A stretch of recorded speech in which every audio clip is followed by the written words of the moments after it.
vamos colocar o vídeo que vai falar um pouquinho sobre a parte acadêmica da economia criativa, que a professora doutora Aline encaminhou, e vamos falar um pouquinho então do breve currículo dela. Ela está concluindo o doutorado na área de comunicação, ela possui também mestrado em processos e manifestações culturais, e ela possui graduação, bacharelado em tecnologia digital pela Universidade de Caxias do Sul. Então, nós vamos colocar agora a reprodução do vídeo da professora doutora Aline, e depois vamos passar a palavra para a dona Maristela Pastorello, que é a nossa convidada também, que é a presidente da Associação Cultural Caminhos de Pedra. Muito obrigado. Por gentileza, vamos ver o vídeo. Olá, tudo bom?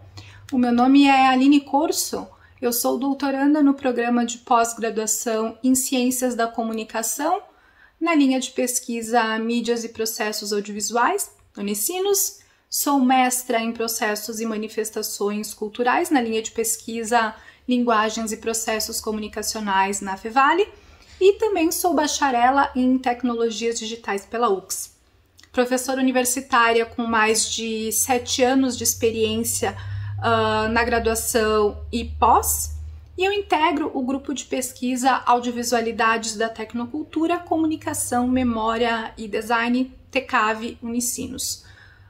Eu tenho experiência nas áreas de comunicação e de arte, com interesse no diálogo desses campos com as tecnologias digitais. Os meus interesses de pesquisa debruçam-se principalmente sobre os seguintes temas: tecnocultura audiovisual, comunicação digital, arte e mídia e, é claro, economia criativa.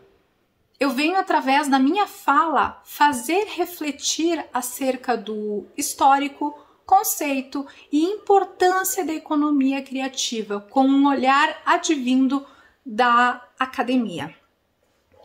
O termo economia criativa foi apresentado pela primeira vez no livro The Creative Economy: How People Make Money from Ideas, a partir do conceito de indústrias criativas, elaborado pelo projeto Creative Nation e liderado pelo então ministro Paul Keating em 1994, né? É um projeto australiano.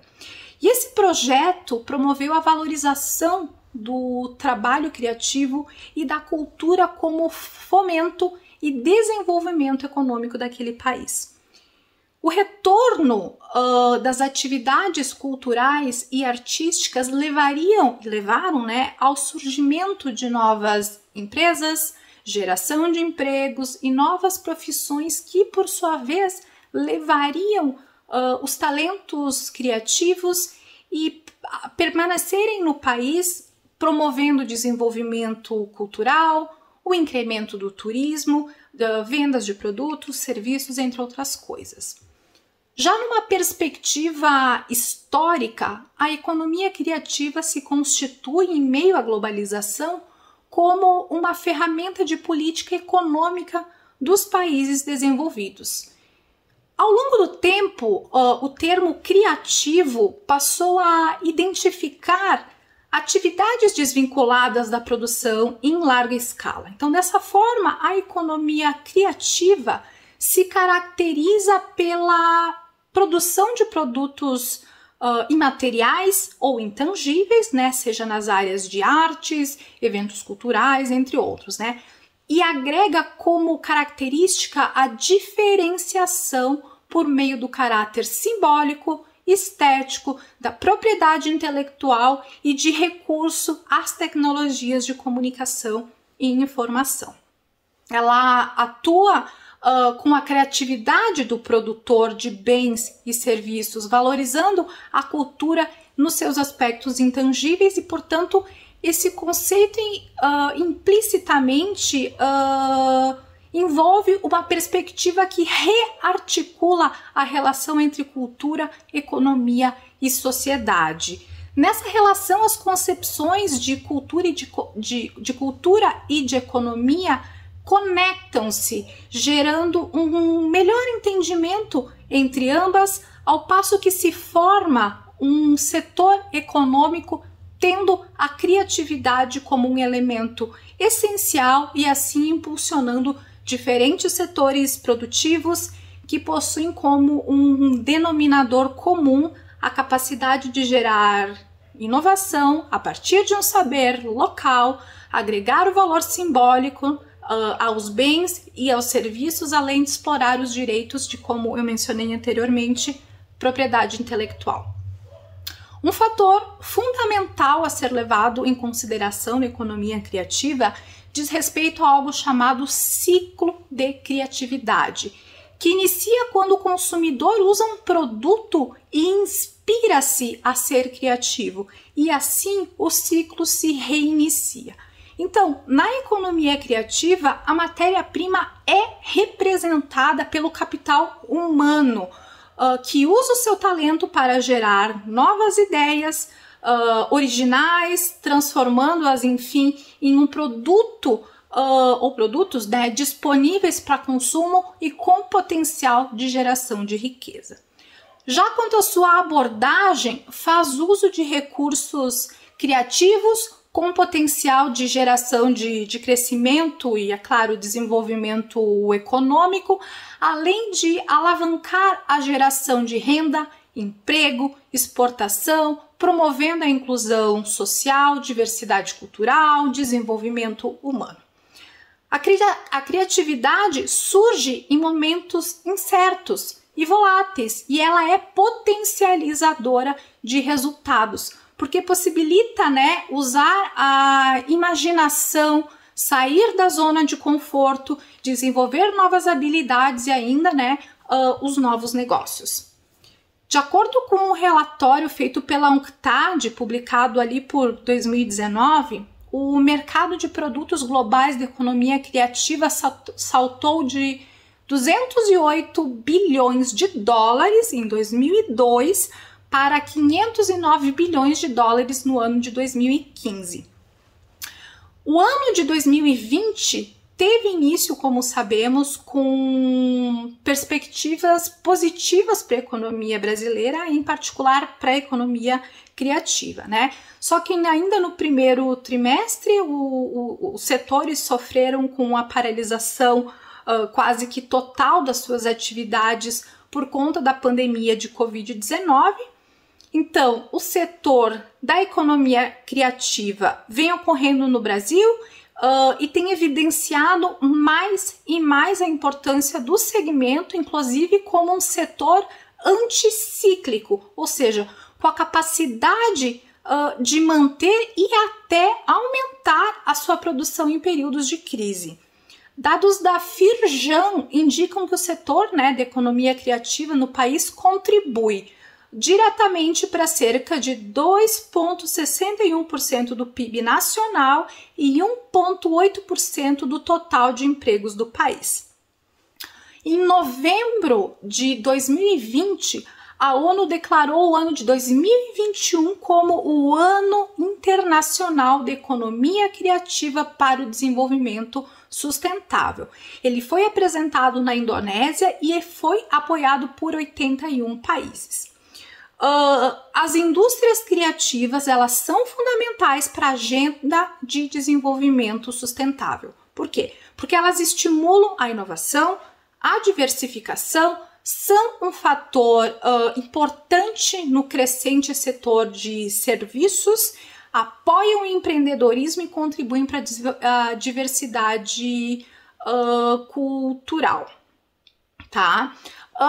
Elas são a força, as indústrias criativas, elas são a força vital da economia criativa e elas estão muito bem posicionadas para ajudar, porque mais do que nunca nós precisamos de pensamento criativo, inovação, resolução de problemas para nos imaginarmos fora dos desafios da desigualdade e vulnerabilidade que enfrentamos atualmente, né? Então essa resolução que eu mencionei da ONU reconhece que a economia criativa tem o potencial de apoiar os países em desenvolvimento e os países com economias em transição na diversificação da produção e das exportações e para proporcionar, é claro, o desenvolvimento sustentável de maneira inclusiva e equitativa. Essas observações que eu fiz levam a pensar que vale a pena investir no regional através de políticas públicas de incentivo à criatividade. Porque, através de manifestações da cultura regional, existem outras tantas faces da economia criativa, uma vez que ela não leva em conta apenas o que é material, porque isso é finito. Já o intangível é ilimitado, o que amplia a liberdade de escolhas, o que gera a possibilidade de futuras pesquisas nessa área, já que a economia criativa tem como base o desenvolvimento regional, né, que precisa ser entendido sistemicamente e não setorialmente, né? Eu agradeço muito o espaço de fala e me coloco à disposição para ampliarmos o debate sobre o assunto. Muitíssimo obrigada a todos. Quero fazer uma saudação especial à professora Aline, agradecer pela contribuição. Também quero agradecer, saudar Leandro Adamati, que se faz aqui presente, nosso companheiro, sempre acompanhando os trabalhos do Legislativo Farroupilense. Então, nós vamos passar a palavra para a presidente da Associação Caminhos de Pedra, Maristela Pastorello Leirim, para falar sobre a questão do turismo rural, que é um case muito forte, muito presente. E eu vou falar um pouquinho, então, da nossa convidada.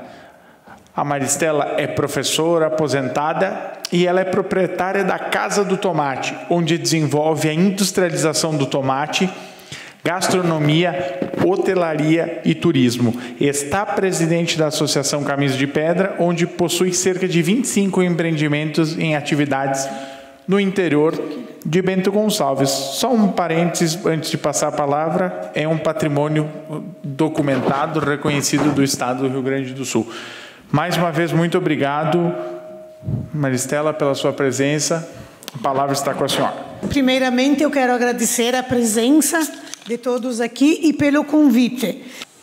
A gente se dá conta que investir em patrimônio, em economia criativa, está dando certo. Perfeito. E Caminhos de Pedra hoje está completando, agora, aliás, no próximo ano, estamos com 29 anos de idade, próximo ano, 30 anos. Bom, então não existe um futuro sem um passado. Eu não posso viver do passado, mas eu tenho que encontrar o meu passado para saber o porquê que eu estou aqui. Então eu vou passar para vocês, bem breve, um pouquinho da nossa história, porque eu sempre digo, eu tenho 7 meses de história para contar. Mas eu não consigo contar tudo em poucos minutos. Mas eu vou me esforçar para que a ideia esteja reconhecida e vista dentro de quem é Caminhos de Pedra e a contribuição. E Farroupilha é nosso vizinho. É uma contemplação da linha Palmeiro, que tudo começa quando se abre a linha Palmeiro, que é uma estrada que unia, no caso, na época, começa em Bento Gonçalves e vai até o bairro de Esviuriço, de Caxias do Sul. Tudo é linha Palmeiro, isto. Eram 400 colônias de terras. 200, perdão. 100 no lado direito e 100 no lado esquerdo, de 48,4 hectares. E aqui chegaram imigrantes do norte da Itália, de Belluno, em 1875, com aquela famosa promessa: vida fácil, vida mansa, a cucanha, salames nas árvores. Se a gente trabalha, a gente encontra salame nas árvores, não é verdade? Então, nós temos aqui, que está mostrando aqui na parte de vocês, esta árvore. Então, quando eles chegaram na linha Palmeiro, eles não tinham nada. Os primeiros abrigos que eles encontraram foi em grutas naturais ou raízes de árvores. Esta árvore, ela ainda existe. Ela está em frente ao restaurante Nona Ludia. E eles deram o nome de Maria Mola. Mola quer dizer mole. Para nós aqui ela é umbu ou parecida com a figueira também. Então, ali eles se encontraram nas primeiras moradias. Às vezes eu brinco, eu digo, sem meio de comunicação, sem nada. Mas eles tinham a esperança que aqui eles encontrariam um momento melhor. Aqui, então, temos antigamente o distrito de São Pedro, que hoje temos a Casa da Ovelha aqui pertinho, são casas antigas. Essa estrada, essa linha Palmeiro aqui, ela era uma estrada, eu digo assim, que nem fosse hoje uma estrada federal. Ela unia Porto Alegre, oeste de Santa Catarina, e seguiam para São Paulo. Só imaginem o tempo que eles levariam. Mas tudo estava desenvolvido para o tempo. Isto aqui era riquíssimo. Era muito rico, caminhos de pedra na época, só distrito de São Pedro, Dona Isabel, no caso, no começo, né? Então, aqui estão algumas casas antigas. Aqui temos na ponta aqui hoje a Casa da Ovelha, que foi transportada no lado, e era uma casa, no caso, de passagem. Era uma família que morava ali, que atendia quem passasse ali a cavalo. Então, o nosso roteiro Caminhos de Pedra ele foi idealizado pelo engenheiro Tarcísio Vasco Miquelão e pelo arquiteto Júlio Pozenato. Como é que surgiu esta ideia, então?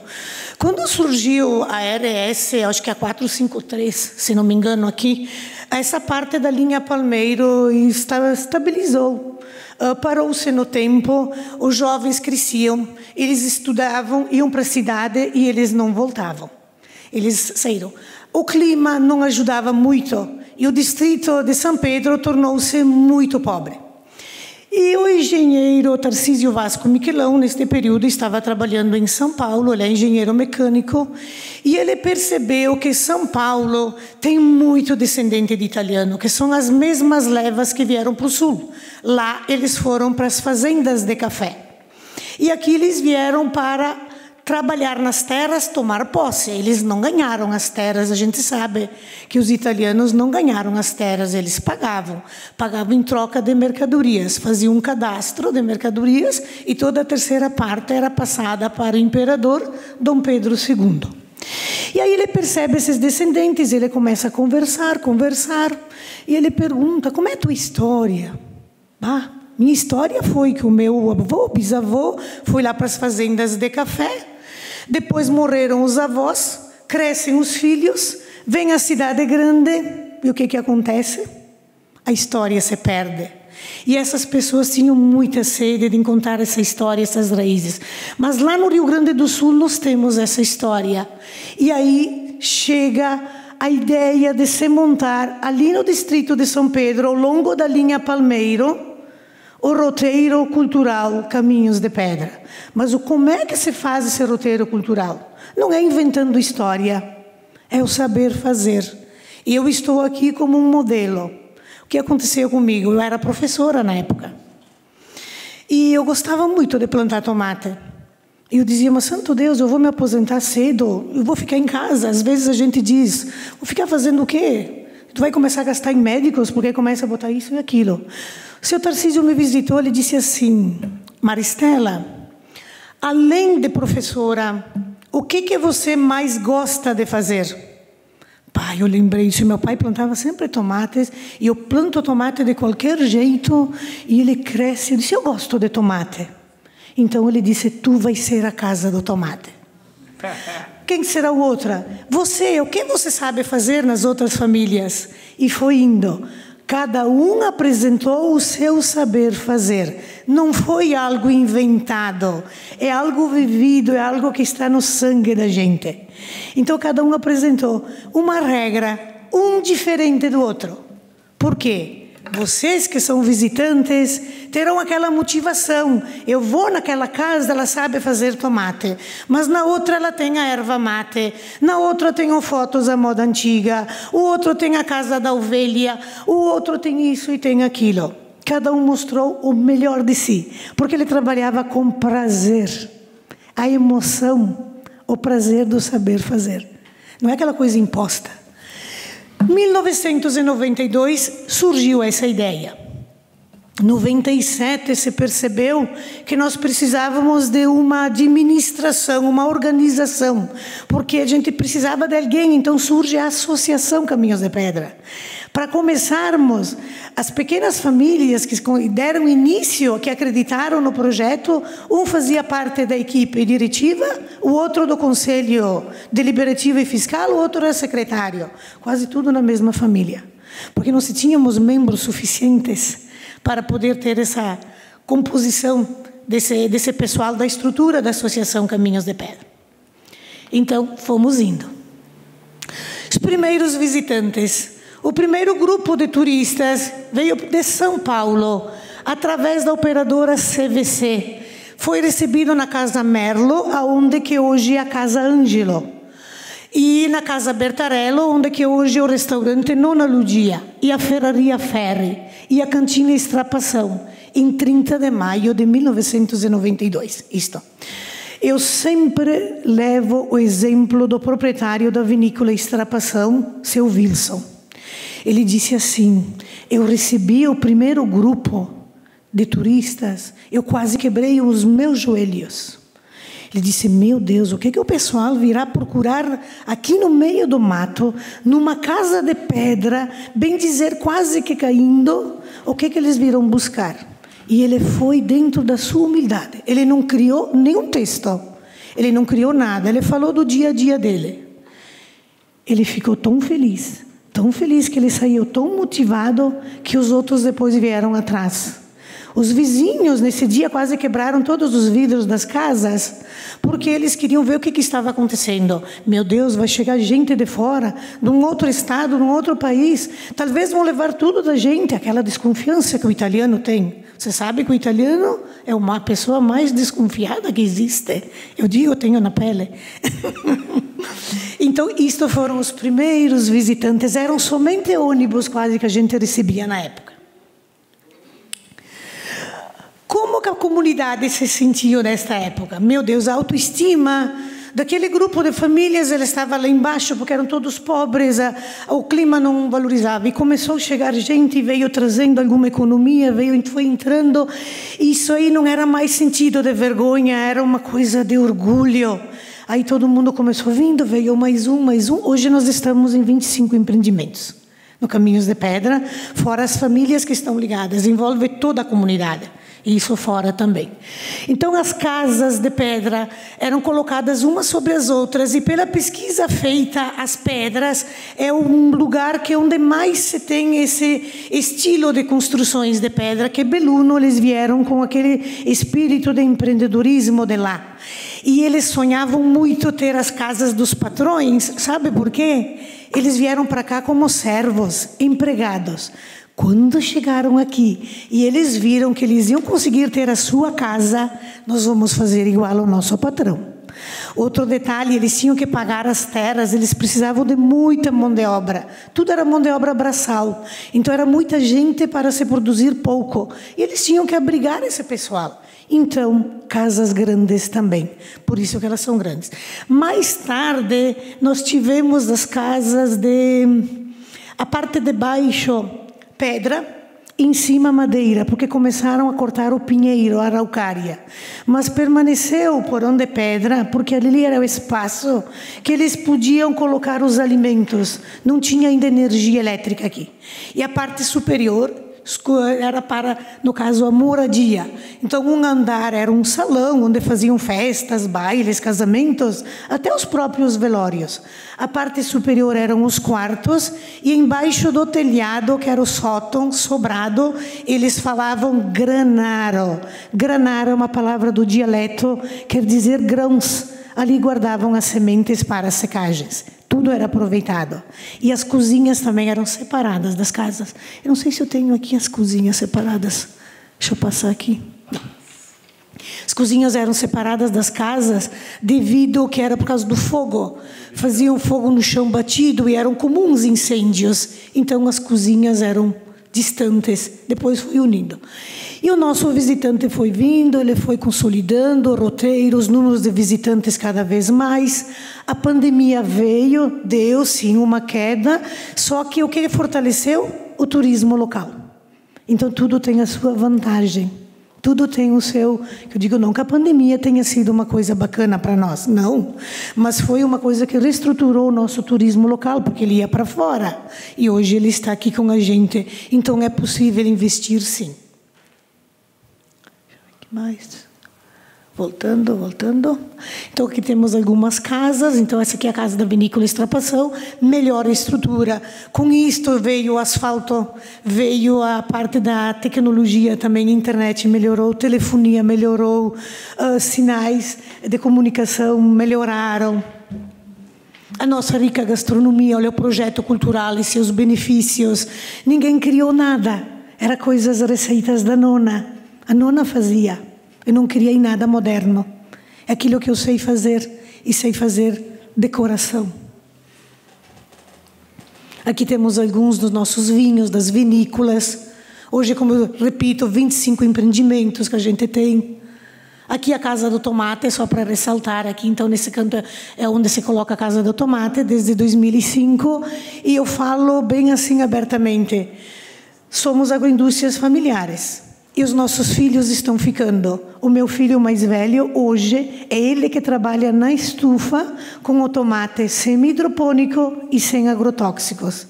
Então, isso é muito bom, porque a pessoa vai vendo onde é que vem a matéria-prima, ela passa para a parte histórica cultural, ela vai para o consumo e no lado da casa também tem um restaurante, que às vezes eu brinco, eu digo a comilação. Termina tudo em comilação, que o italiano tem muito disso, né?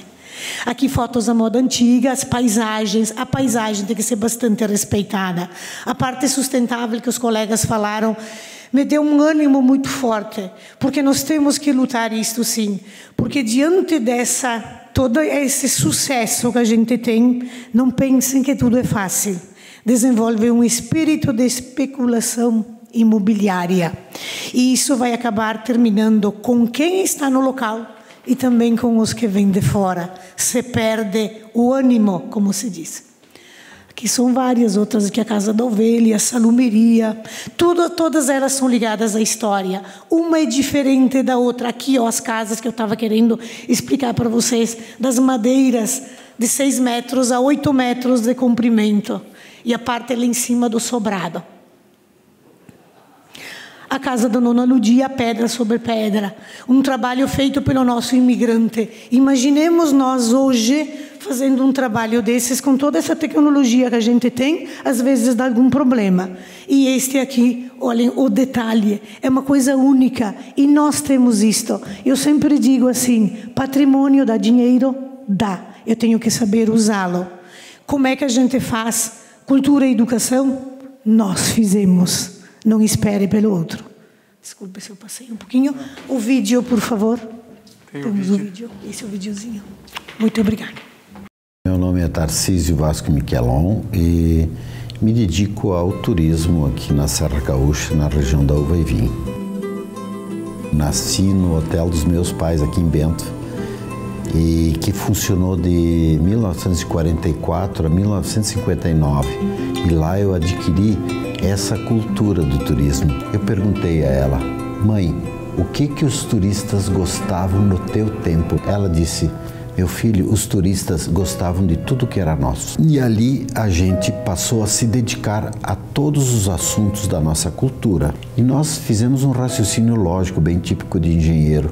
Ninguém vai montar um negócio por causa de uma festa de 2 semanas a cada 2, 3 ou 4 anos. E eu passei a me dedicar 100% aos atrativos de caráter permanente, como é a Maria Fumaça, como é Caminhos de Pedra, como é Vale dos Vinhedos. É aquele atrativo que está aberto o ano inteiro. Fazer o que foi feito até agora era o mais difícil, seria romper a inércia. A atividade turística era uma atividade incipiente, portanto não podíamos prometer mundos e fundos para quem se dedicasse ao turismo. Procurando me aproximar das pessoas e observar nelas aquelas profissões dos nossos antepassados. Então, dentro de cada uma dessas 84 atividades, foram surgindo valores e nós fomos procurando viabilizar cada caso. Adotamos cada um até que ele tivesse condições de andar sozinho. Fazíamos reuniões com a comunidade. Um dia nós perguntamos para uma professora primária qual a tua paixão, Maristela? Ela disse, a minha paixão é tomate. Então tu vai ser a feliz proprietária da casa do tomate. Assim da casa da ovelha, assim da casa do capelete, assim da casa da erva mate. Quando eu incentivava alguém a fazer massa de tomate, em poucos dias eu levava grupos lá para comprar a massa de tomate deles. E hoje a gente contabiliza esse número fantástico de uma cidade que não tinha 10 vinícolas, tem 79, ou não tinha 10 restaurantes, hoje tem 307 restaurantes, e assim por diante. Foi uma vitória da iniciativa privada, ou de parte da iniciativa privada, porque quando falávamos em turismo, leia-se, tínhamos a atividade industrial como atividade nobre, que dominava junto aos poderes públicos todas as iniciativas e orientava para que os recursos todos fossem investidos para esta área. Também tivemos uma participação fundamental nesse desenvolvimento da indústria vinícola, da Escola de Enologia e da Embrapa. Os filhos de agricultores, mesmo empobrecidos, usaram a escola federal, que não era paga praticamente, e formaram seus filhos em enologia. E daí passaram a produzir no nosso interior produtos de qualidade. Nesse momento, o turismo encaixou como uma luva, porque começou a comprar os produtos direto do nosso agricultor.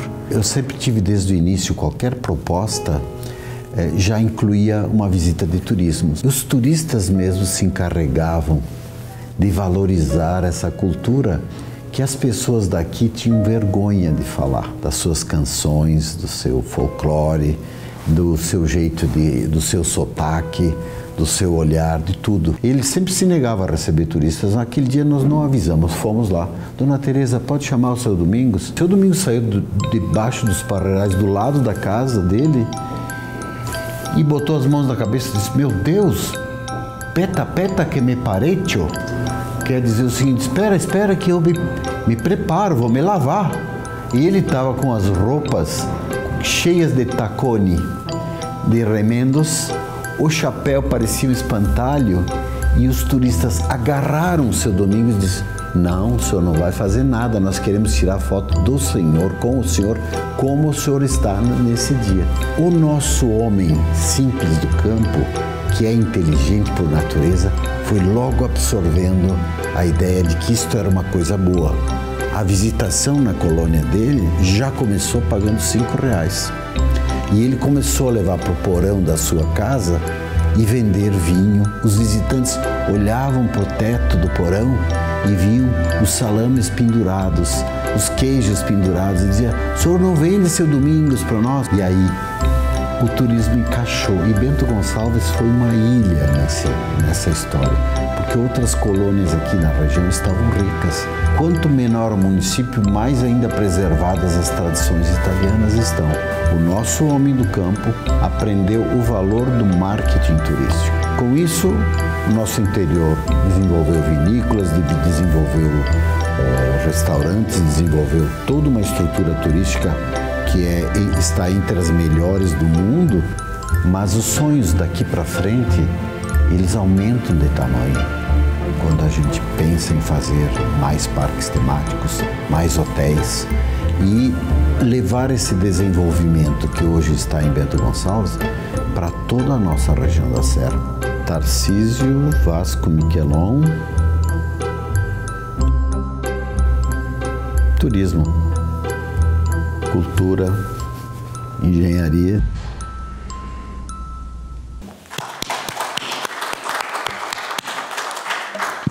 Muito obrigado, dona Maristela. Fantástica história, muito bonita, emocionante, e dá para falar horas e horas, e dá para ver na sua fala que é uma fala espontânea do coração.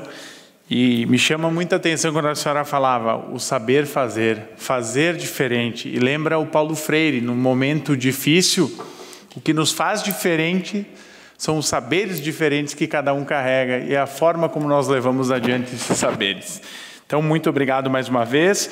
Passar a palavra, então, para o nosso outro convidado da noite, o arquiteto João Alberto Marchioro, que apresentará um painel sobre arquitetura simbólica e sustentável. Marchioro é arquiteto e urbanista há 52 anos, contém especialização em planejamento urbano e regional, capacitação em energia solar e presença nos congressos internacionais de Madrid, Polônia, México e Inglaterra. Contribuiu com a elaboração do Plano Diretor de Caxias do Sul e em projetos junto ao Sindicom, SIC, e também é o grande mentor da Câmara de Vereadores de Caxias do Sul. Por gentileza, a palavra está com o senhor. Agradeço o convite e a participação. Encantador ouvir cada versão, cada situação, cada fato. É emocionante, eu estou nervoso, porque a gente se encanta com essas coisas. O que a senhora falou é de emocionar, sabe? E o envolvimento que nos dá nessa narrativa simples só dá mais força para se engajar nessas coisas. O tema, para mim, é relativamente novo na conceituação. Fico feliz porque, na realização, acho que posso narrar alguma coisa que contribuir, né? Se enquadra ou não enquadra, os senhores que são especialistas nisso vão avaliar. Mas eu acho que eu estou gostando de me enquadrar, né? Estou gostando de me enquadrar. Então, eu começo assim, numa conceituação. Eu sou um arquiteto muito prático e muito vivenciado pelo tempo que já foi citado aí, mas de uma época que a dedicação para os conhecimentos teóricos eram mais difíceis. A vivência e a experimentação acho que foi importante para enriquecer o meu currículo, com subidas e descidas. Então, mas eu tenho uma conceituação de arquitetura, e o meu tema arquitetura simbólica e sustentável, que eu me sinto bem à vontade de narrar para vocês essa história. Eu tenho o conceito do Lúcio Costa, que é um mestre divino, construção. O que é arquitetura? A arquitetura é construção concebida com o propósito fundamental de ordenar o espaço para determinada finalidade e visando determinada função. Então, agora eu vou detalhar. O que quer dizer isso? Que uma meta simples de um arquiteto é buscar solução para as necessidades do seu cliente, definidas na discussão, no debate e na participação utilizando os conhecimentos. É amplo esse tema. Como é que eu gostaria de me enquadrar? Eu comecei, até tive a honra de fazer alguns trabalhos aqui em Caxias, aqui em Farroupilha, e citando o edifício Pedro Emília, quem é daqui conhece, do seu Pedro Grendene. Pois estava saindo da faculdade e eu fiz o projeto do edifício aí na esquina, seu Pedro e a dona Emília, que era a esposa dele. Fiz umas obras para Tramontina, na época que o seu Mário Bianchi trabalhava lá, um homem maravilhoso, fenomenal, provocador, no sentido de, normalmente o cliente força a gente a ser mais conservador nas propostas, sob o ponto de vista econômico e de risco. O seu Mário desafiava, ele forçava a gente a buscar soluções melhores do que estava propondo. Foi um ensinamento. Nas obras que fiz aí, então, foi na Tramontina, eu fiz o varejo mais antigo, que é uma abóboda de tijolos. Depois fiz o pórtico central, que daí foi uma busca da utilização da tecnologia que a Tramontina tem no aço inoxidável, no aço inox. E fizemos o escritório central, também uma experiência muito boa em pré-moldados, e o seu Mário trouxe do Pará uma árvore para botar no centro do escritório, uma coisa genial. Nunca proporia isso, porque seria chamado de extravagante. Na universidade, nós fizemos o Bloco E, que foi um prédio pré-fabricado. Estudei lá. Foi uma proposta de inovação em tecnologia da construção, tentando representar o que a universidade podia mostrar como modelo e exemplo para os seus alunos. O bloco F foi um aperfeiçoamento, porque na realidade a gente era um estudo. Fiz a ampliação do bloco B, em conjunto com outros colegas, com o Paulo Bertucci e com o Rubem Balcerotto, fizemos o plano diretor do campus, fizemos o ginásio de esportes e a biblioteca central. Outras edificações sociais, o professor já falou, o prédio da SIC, que é de 1975, participando com o Bertucci, com o Balcerotto e com o Filippini, ganhamos o concurso do Parque de Exposições da Festa da Uva. Fizemos o Estádio Centenário, o Plano Geral e a primeira fase, e o Plano Diretor do Distrito Industrial de Caxias. Mas hoje o meu foco vai ser a Câmara Municipal de Vereadores. Foi um projeto de concurso público. Em 1983, a Prefeitura fez um concurso público de anteprojeto na Câmara de Vereadores. Da fase de concurso até a fase de conclusão da primeira etapa da Câmara, terminamos em 1996. O que é importante dar ênfase, é onde eu gostaria de me enquadrar nos conceitos, tentar me enquadrar, ver se vocês entendem que é possível, nas razões que levaram à proposta desse projeto, e o que muito se fala hoje na questão da sustentabilidade, da criatividade.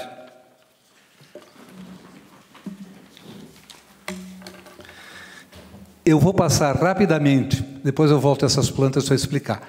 Eu vou passar rapidamente, esse é o texto do concurso, e depois eu vou falar detalhadamente, mas isso são as justificativas da ideia, da concepção, todas elas fundamentadas.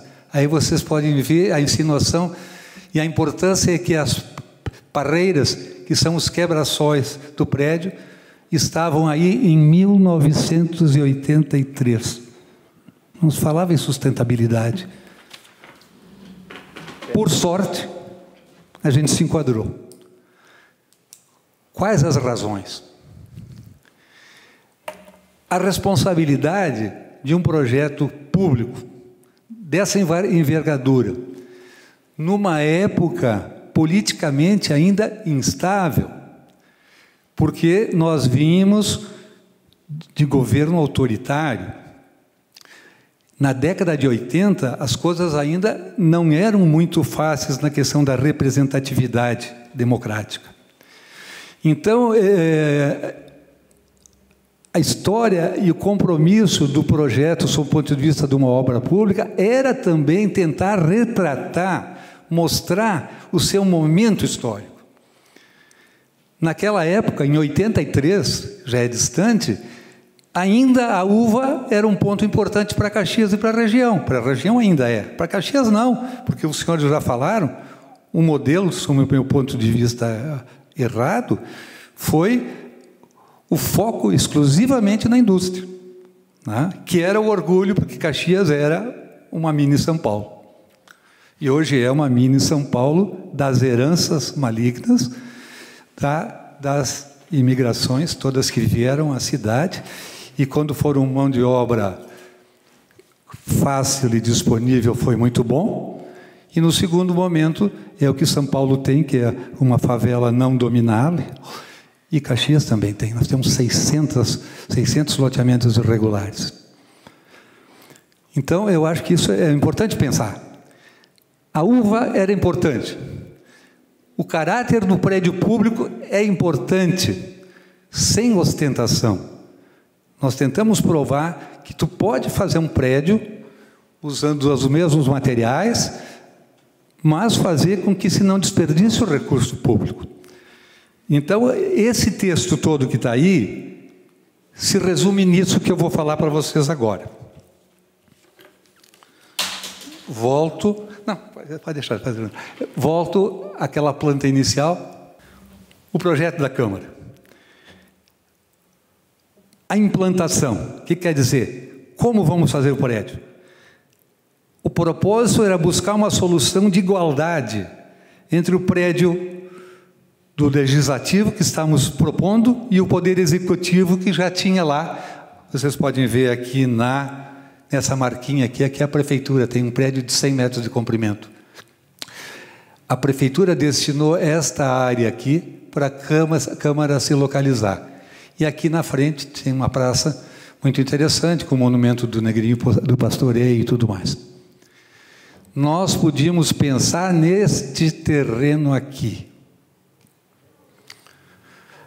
em tamanho maior, para ter uma visão maior geral, é o mesmo desenho, só mostrando a disponibilidade dessa pracinha, que nosso plano a gente arriscou e tentou aventurar e não pegou. Então, a implantação. Criação de um espaço físico interligando os dois poderes, o Legislativo e o Executivo. Uma grande praça pública representando um local público de organização, dando o foco como uma ágora grega, um espaço de discussão, um espaço democrático. Ele pinta, no momento, era isso que faltava, que se precisava na nossa visão. Na edificação, o que é mais importante? É esse espaço que nós estamos aqui, é o plenário, é o lugar onde os vereadores exercem a sua atividade, onde a representação comunitária, pública, é demonstrada, é provada, é procurada. Então, era o ponto que tinha que ter o foco principal. Atrás, no eixo norte e sul, que é o terreno que a gente tinha, se localizariam, então, as funções necessárias ao funcionamento. As questões legislativas próximas do plenário e os setores administrativos um pouco mais distantes, mais complementares e importantes, e no meio a grande circulação pública, que a proposta era a continuação de uma calçada para trazer para dentro do prédio a comunidade, quem ia visitar a casa, e as instalações, elevador, banheiros e salas de serviço. O terreno cai da frente para os fundos, e essa topografia determinou a possibilidade de se fazer 2 subsolos. Aí, não vale dizer os erros, mas foi uma falha estratégica de planejamento minha, foi não perceber o alcance e o desdobramento que esse projeto, esse prédio, essa atividade ia explodir muito mais do que estava sendo previsto, do que o edital tinha previsto e as previsões extras que eu tinha feito. O que era importante? O plenário, como sendo o foco mais importante, tinha que ter uma marcação plástica preponderante. E para complementar isso, e agora então surge aquilo que eu já percebi em todas as apresentações: a união faz a força, aqueles braços unidos. Quer dizer, o trabalho coletivo, o trabalho conjunto, a gente não é nada sozinho. Todas as apresentações se focaram nisso, pelo menos eu tive esse sentimento. Então, juntando a possibilidade que eu tinha de propor, eu propus neste plenário, na parte de fora, nós vamos propor um painel escultórico nas faces externas. E eu ousei. Propus o óbvio: a sagra dos imigrantes, as primeiras produções, a uva como marco da região e a indústria como resultado de tudo isso. E ousando, desta terra nascem as vinhas e a esperança de um legislativo forte, atuante e participativo. Tentei mostrar, fazer analogia entre os vereadores como uvas da terra, gentes nascidas aí, com interesse de defender e batalhar nas suas propostas. As uvas da terra que, através de um processo de trabalho, gerou a indústria. Os vereadores que, com sua representação da comunidade, poderão gerar a cidade do futuro.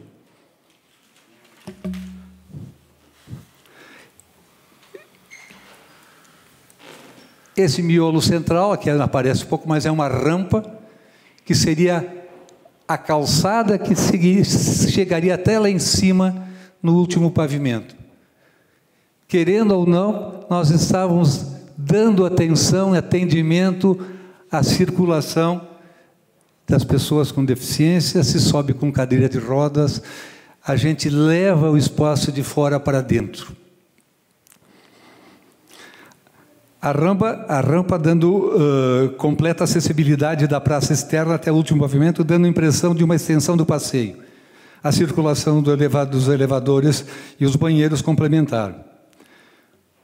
Primeiro princípio: nada estava definido o que a Câmara precisava. E esse exemplo pode valer para vocês também. Então, é fundamental num processo que se tenha flexibilidade. O que é flexibilidade? Criação de um espaço livre, com nenhum elemento fixo, paredes, para atender às necessidades atuais e futuras. E, para isso, levei a estrutura, a sustentação para o lado de fora. Tem um detalhe técnico que aqui tecnicamente é importante falar, mas para você, sob o ponto de vista de técnico, eu só quis dizer o seguinte, que o processo criativo da estrutura tem muito a ver com a inovação tecnológica, conhecimento tecnológico e a necessidade de buscar em quem sabe aquilo que a gente não sabe. A estrutura é um esqueleto de concreto. Eu agora vou começar a passar mais para vocês se encantarem um pouco mais, porque isso aí está muito neutro. Isso aqui foi a proposta da época. O prédio era um térreo só com os acessos principais e o plenário, e aqui um pilotis. Opa, desculpe. Um pilotis. Por quê? Para cá. Porque aqui onde tem essa vegetação é o Parque Getúlio Vargas, é o Parque dos Macaquinhos, é onde se abrem as visuais desse espaço para a cidade. Então o prédio não podia ser barreira a isso, ele tinha que ser transparente. Pilotis é o chão livre. A insolação, o sol, fachadas maravilhosas, essa aqui, a primeira, leste, nos fundos oeste, sol de manhã, sol de tarde. Meio ano muito bom. No verão, já primavera e verão, muito quente. Então precisava um quebra-sol. Daí que saiu, eu acho que a essência do projeto, o quebra-sol orgânico, de parreira. E agora? É uma ideia, tem valor ou não? Como é que é? Professor Zunho, mais um trabalho coletivo. O que o senhor acha disso? Pô, maravilhoso, encantador. Pronto, lá veio mais um assessor, consultor, fundamentando. Mostrando para dizer aos senhores que o processo de trabalho do arquiteto tem suas limitações.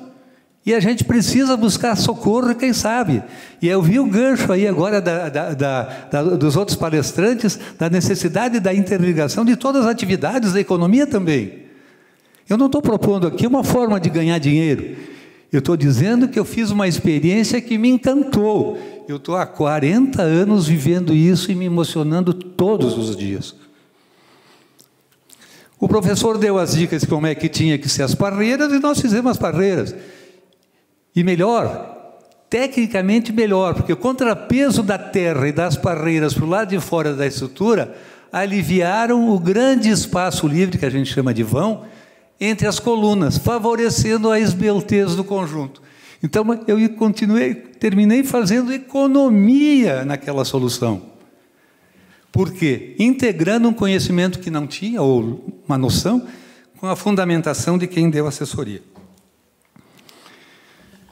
Essa obra ficou pronta em 96.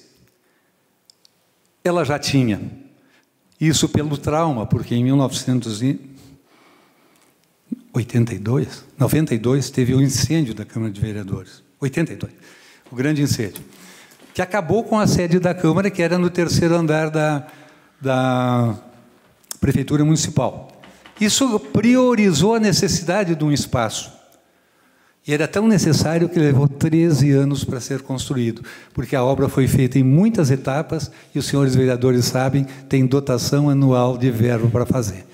Então, o prédio foi muito compartimentado, suas fases de construção, e tem cirurgias plásticas, tem cicatrizes aparentes, que a história mostra por que foram assim.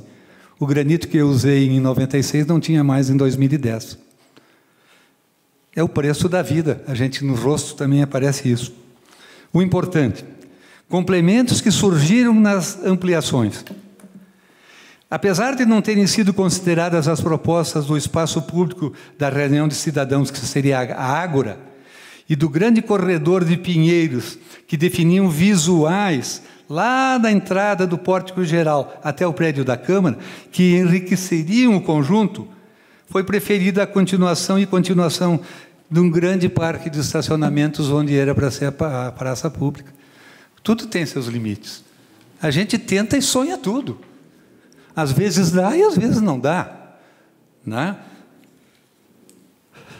Ao longo das diversas novas obras que surgiram, além da malha, nós tínhamos uma malha de redes de eletricidade, telefonia, informática, prevista no projeto no chão, elas não foram suficientes pela evolução que as necessidades surgiram. E nós criamos, então, lá naquele espaço atrás das barreiras, o que eu chamo de as Belém Brasília. São locais de passagem de toda a circulação de equipamento complementar que o funcionamento da casa trouxe. Quando vocês forem fazer a casa de vocês, não sei quanto, mas vão chegar um momento, é fundamental a flexibilidade, a possibilidade que se tem de não fechar portas para aquilo que vem.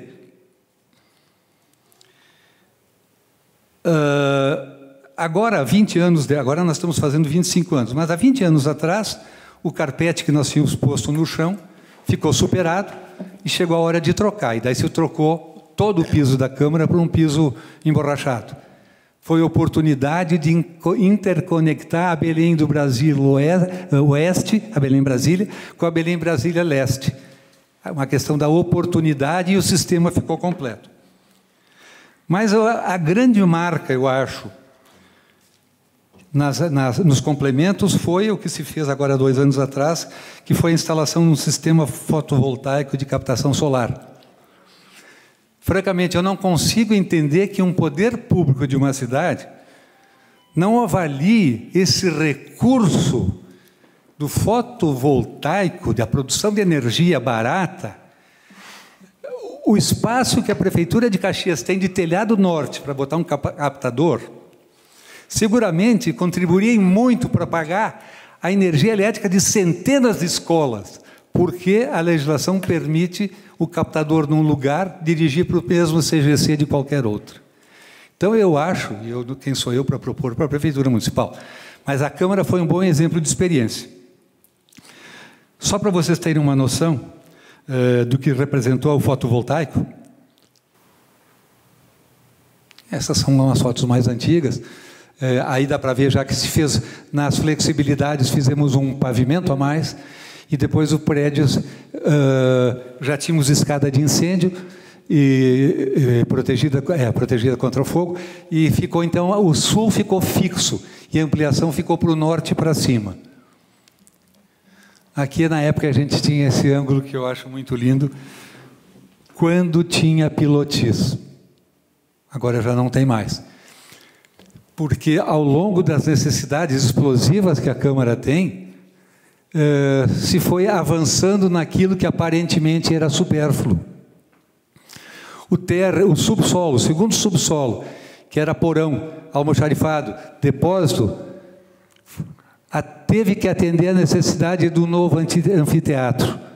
Nós arrancamos as colunas todas de baixo, colocamos uma estrutura metálica segurando todo o plenário no ar e se fez o anfiteatro que precisava. Não dá para deixar de falar do sonho, da necessidade, do gosto de querer fazer uma escultura na face externa. O erro estratégico foi de que seria incompatível fazer durante a construção, porque a escultura tem uma velocidade e a edificação tem outra. E os recursos não davam prioridade a uma escultura, que aparentemente seria uma coisa supérflua. Então, pedi para um dos empreiteiros fazerem um molde do nosso plenário,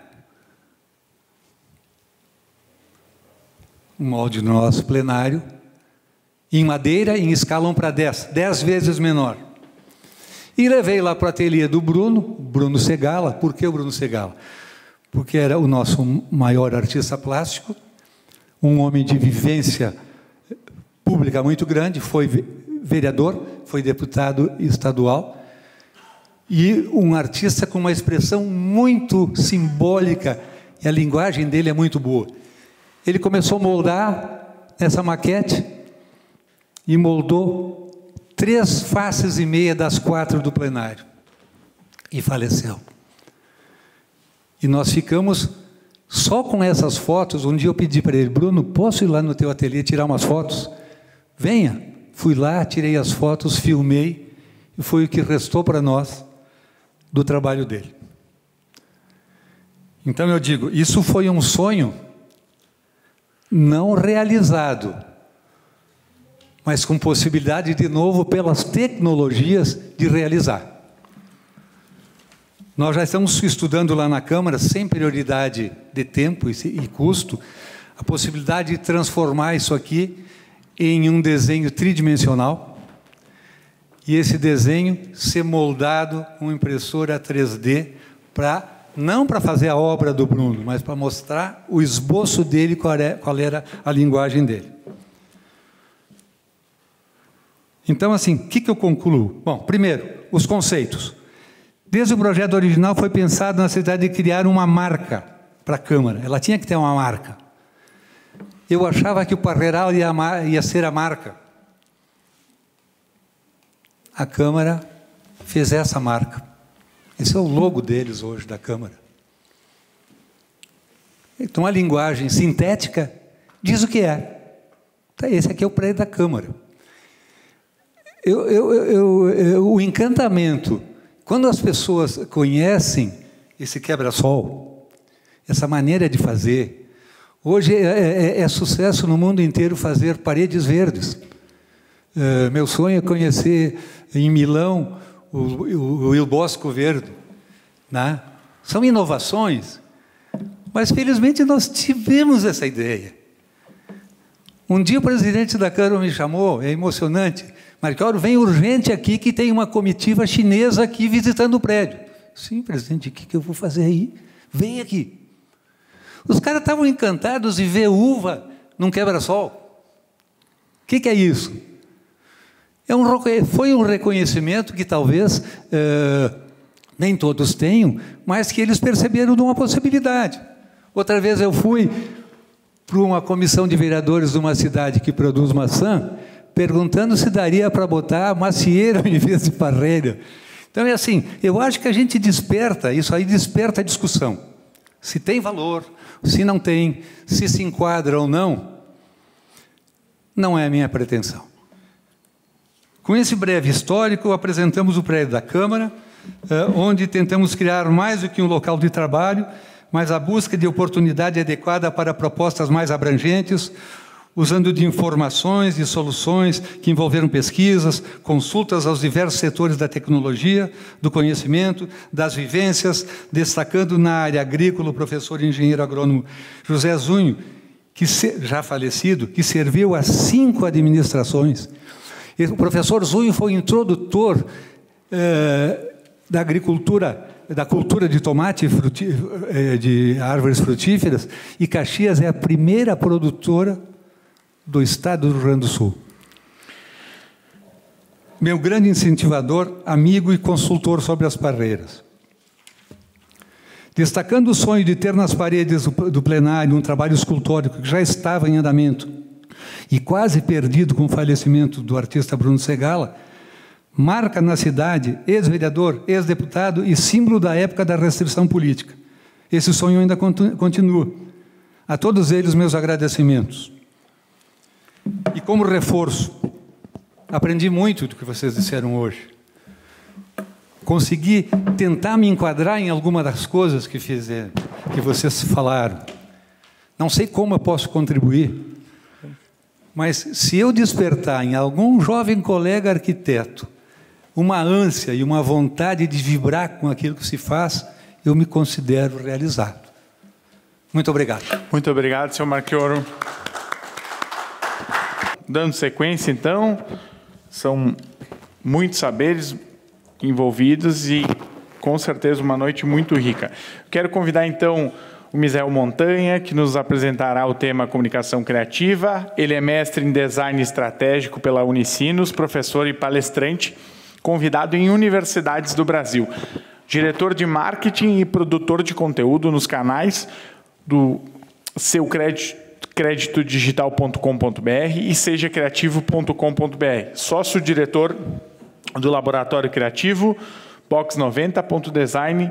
Sua trajetória profissional coleciona experiência em mais de 20 anos de comunicação, marketing e design de identidades corporativas. Misael, por gentileza, com essa palavra, lembrando a todos e a todas também que a nossa transmissão está ocorrendo no YouTube da Câmara. Por gentileza, fique à vontade. Eu queria agradecer a oportunidade de estar aqui, né, com todos, compartilhar um pouco das visões, que acho que são diversas, né, e a gente constrói muito no embalo da Open Innovation, né, de trazer profissionais e talentos diversos para a gente trabalhar junto, né, em prol de uma coisa maior.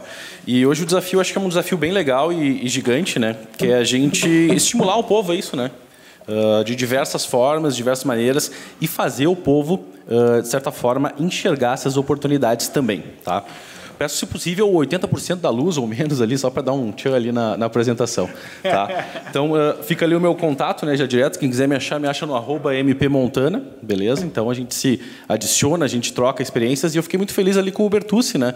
Eu acabei sendo colega dele numa desses projetos que tem lá em Caxias, né, que era o Griff Design, né, que antes era muito voltado em Caxias. Eu me lembro que eu trouxe muito um questionamento de, poxa, por que a gente não pensa só em Caxias, pensa em Farroupilha, Bento, tem tantas coisas legais aí, e a gente sendo só Caxias, talvez a gente perca, né, e até crie inimizades ou coisas que não conversem, e isso é péssimo para um ambiente inovador, né.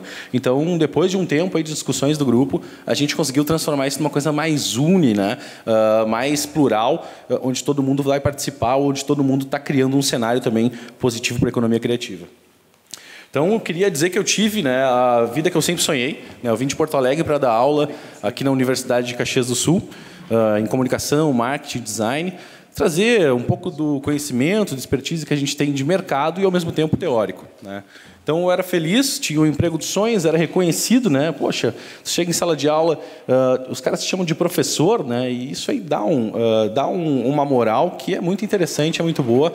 E, para mim, eu viveria a vida até o final sendo professor, né? E ainda estou conseguindo ser, mesmo não estando dentro da universidade.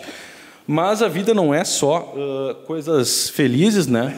A gente, quando vai empreender, né, a gente acaba, ou quando a gente quer mudar de vida, a gente acaba levando um belo pé na bunda, né? Então, acho que é um choque de realidade que eu quero trazer hoje um pouco. Quero, se possível, inspirar, nem que seja 1% da galera que está assistindo esse conteúdo, né, e o povo aqui para a gente trocar essa ideia. Então, eu estava na minha sacada, com a minha vista e tudo, e um belo dia, enfim, levei obrigado, né? Obrigado pela participação, obrigado pela tua construção, mas a gente, enfim, vai seguir adiante. Isso era 2017, né? Para mim, o meu mundo caiu, literalmente. Me perdi, tá? Me perdi como uma pessoa normal, né? Como uma pessoa que, poxa, já sei que eu quero para a vida, tirar essa vida, o que eu faço agora? Né? Não sei, mas eu mergulhei para descobrir. Então, eu me lembro que, acho que um dia ou dois depois que eu fui dispensado da universidade, e eu não tenho rancor, tá? Pelo contrário, eu tenho muita gratidão pela universidade, e eu vou provar aqui nos slides. Literalmente estava nessa cena, né? Eu estava fazendo churrasco, comemorando que eu tinha, enfim, agora estava com a agenda livre, né? Eu poderia curtir a vida loucamente, poderia pensar em projetos pessoais, enfim, fazer coisas que eu não estava fazendo, porque realmente eu estava, de certa forma, integral na universidade. E aqui, então, pintam algumas dúvidas, né? A gente fica meio depressivo, fica tentando se redescobrir, né? Porque afinal de contas a vida é uma coisa meio dinâmica, né? Estava desempregado, né? Não tinha mais carteira assinada, ganhei uma rescisão legal, tudo certo. Prestação de sobrado para pagar, tá? Inclusive estava ali o Gilberto, foi um dos caras que construiu o sobrado que eu morava aqui em Farroupilha, né? Me trouxe mais identidade ainda para isso.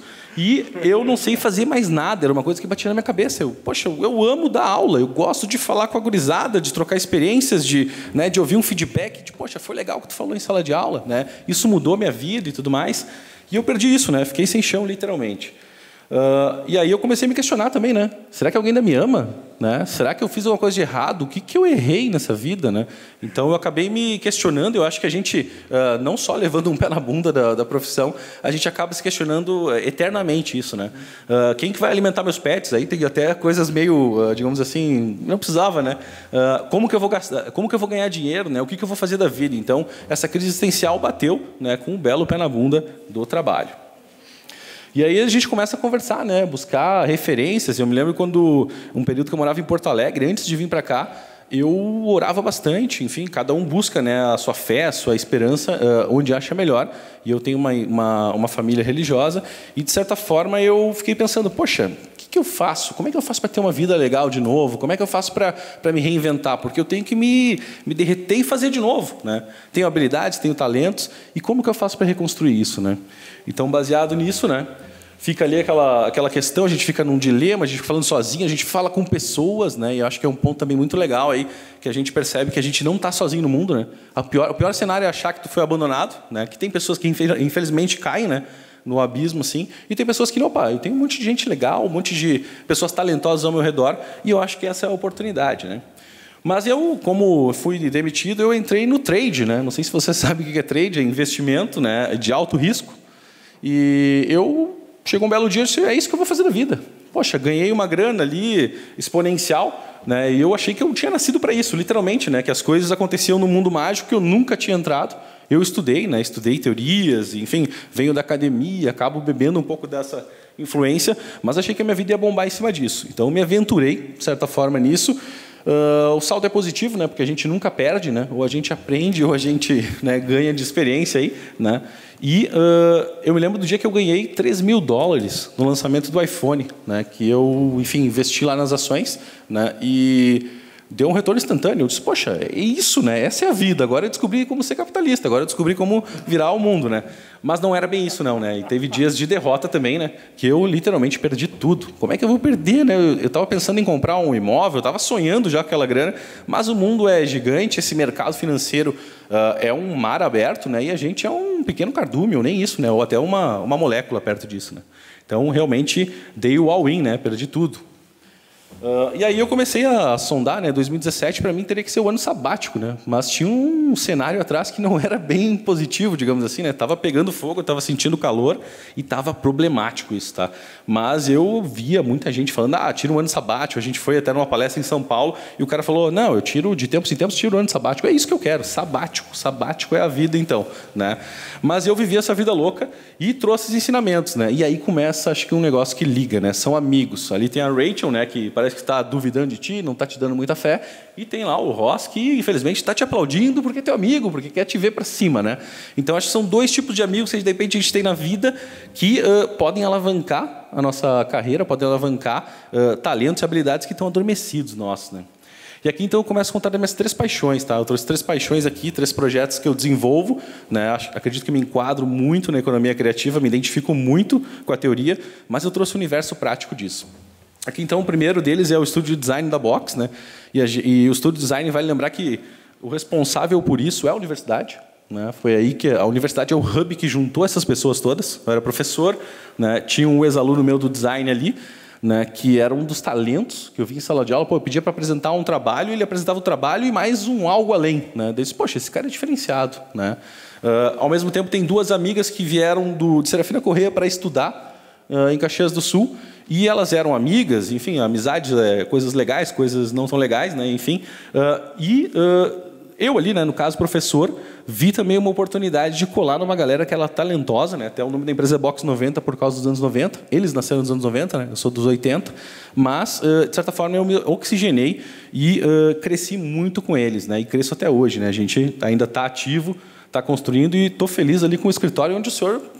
ali um escritório bem na frente onde o senhor fez o projeto ali. Então, agora fiquei mais orgulhoso ainda da gente estar bem instalado ali, né? E conhecendo um pouco mais da história. Aqui algumas empresas que a gente trabalha, né? A gente trabalha com comunicação, marketing, design para as empresas, né? Então é um produto intangível muitas vezes, né? É a ideia que se transforma em matéria e conteúdos, né? A gente tem empresas daqui da região, né? Grendene, Brinox, Zaxi, Melissa, Prata Vieira, né? O primeiro shopping da cidade de Caxias, Elegance, né? Uma fábrica de lingeries aí lá de Guaporé, Lechuga, né? O primeiro vegano aqui, né? da cidade ou da região. Midas, né, coisa de eventos, enfim, a Dileta, que é uma pastelaria de bairro tradicional, né? Então a gente tem pequenos, médios e grandes empresas e atende o Brasil todo também, né? Tem ali o site que vai ser depois também um case que eu quero trazer para vocês, o site do Seu Crédito Digital, que tem uma ambição um pouco maior e também tem um propósito interessante que eu quero apresentar para vocês. Mas aqui acho que eu trouxe duas peças, tá? Meu recorte, né? Pode ser que os integrantes da Box chegassem aqui e botassem outras coisas, mas para mim foi muito relevante isso aqui, né?